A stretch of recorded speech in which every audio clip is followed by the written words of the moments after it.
The George Zimmerman trial. He is charged in the shooting death of Trayvon Martin. Opening statements about to start today after a bombshell ruling in the defendant's favor this weekend.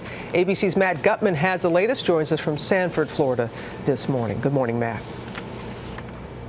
Good morning, Robin. And lawyers today are expected to take most of the day to make that crucial pitch to jurors. Nobody disputes that George Zimmerman shot and killed Trayvon Martin. The question today is it second-degree murder or is it self-defense? This morning, opening statements 16 months in the making. The jury of 6 women will first hear the prosecution, accusing Zimmerman of killing 17-year-old Trayvon Martin with, quote, a depraved mind. To prove second-degree murder, prosecutors must prove that Zimmerman was filled with ill will, hatred, or spite.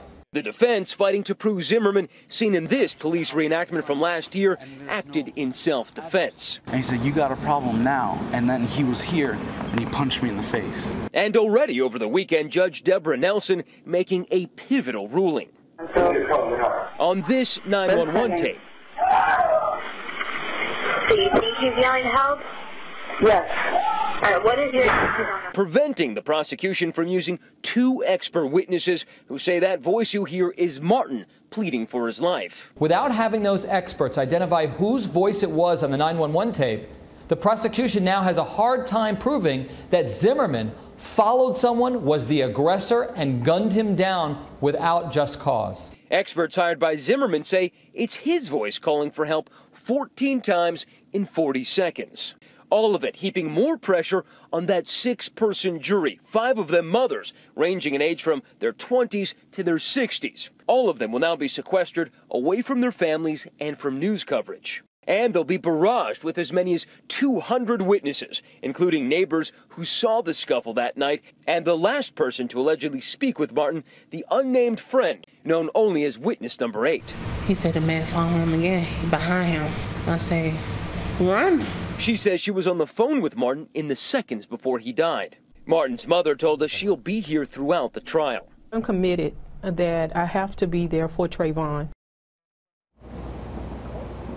Now, on the other side of the courtroom from Trayvon, Martin's mother will be an entire row of Zimmerman family, his parents, likely his siblings, and his friends. And in the 16 months since that shooting, we know that the families have not exchanged a single word. Robin.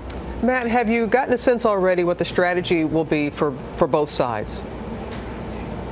They've been outlining this for quite some time. The defense is going to try to show that Trayvon Martin in some way instigated a fight that led George Zimmerman to shooting him, saying that he had no alternative. He felt like he had to save his life. The prosecution is going to say that he knew what he was doing. George Zimmerman went out there. He had a bullet chambered in his gun. He was ready to shoot. He instigated this fight. He did not follow the orders of the police dispatcher and continued to follow Martin anyway. They're going to say that it was Zimmerman's fault throughout.